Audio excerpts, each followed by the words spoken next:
Hey everyone, welcome to my channel. My name is Josh. I'm with HECM Mortgage and I am your go-to guy for all things mortgage and real estate related. This channel specifically is going to be geared towards reverse mortgages. Whether you're a homeowner looking for options for retirement or a real estate agent looking for your client or just curious to learn more, stick around because we're going to be diving into all things reverse mortgage. So what exactly is a reverse mortgage? Well, a reverse mortgage is exactly what it sounds like. You're taking a traditional mortgage and you're going at it totally backwards. Instead of you paying the bank for your mortgage, the bank is going to be paying you based on the equity that you have in your house. A reverse mortgage is a loan designed for homeowners 62 and older and allows them to tap into their equity without moving into the property. The best part about it, no monthly mortgage payments. So who is a good candidate for a reverse mortgage? Now, I don't always recommend these things for all of my clients, but some people are great candidates for this. If you meet the following requirements, you can obtain a reverse mortgage. One, you have to be 62 and older, has to be your primary residence. You have to be the owner of the property. And three, you have to have significant equity in the property. Now, a reverse mortgage is not for everyone. If you plan to move out of the property, or if you travel a lot, you aren't in your home for 6 months out of the year, or if you plan to leave your home to your heirs and leave significant equity in the property, a reverse mortgage may not be the best option for you. And I'll tell clients that up front. Now, when doing a reverse mortgage, I will always involve the client's family or make sure that the family is involved in this process, because a lot of the bad around reverse mortgages is around people not understanding how they actually work. The reverse mortgage does have the potential to not leave any equity for the heirs once the homeowner does pass away. And you're receiving these payments from your reverse mortgage in an assortment of different ways.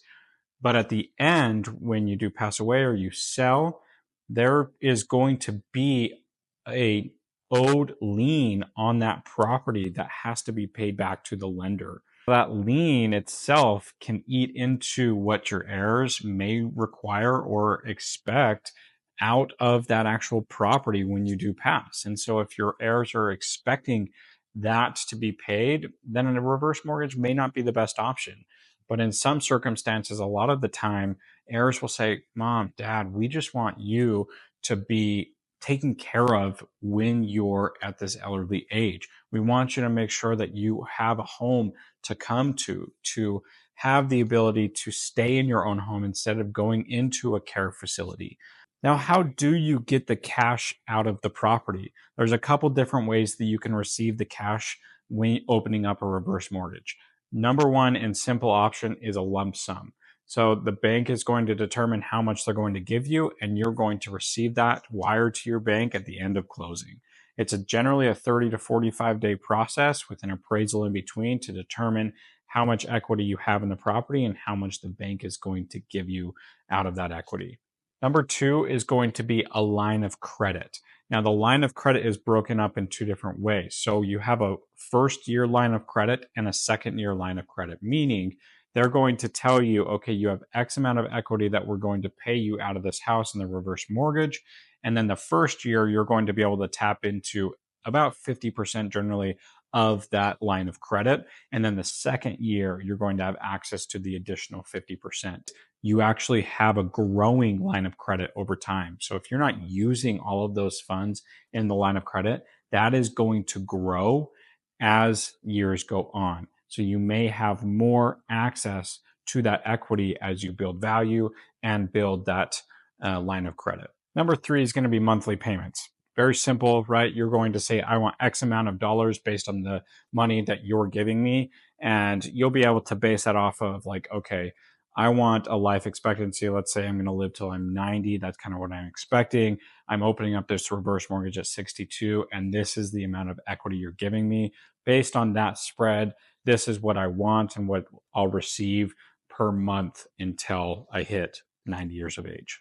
Now, again, let's just go through a quick pros and cons list. Pros is going to be number one, no monthly mortgage payments. That is going to be absolutely crucial as you are going into retirement ages and you're not working anymore. You're not going to have to worry about that large monthly payment. Number two is going to be that line of credit, maybe a growing line of credit. You're going to have access to more funds over time.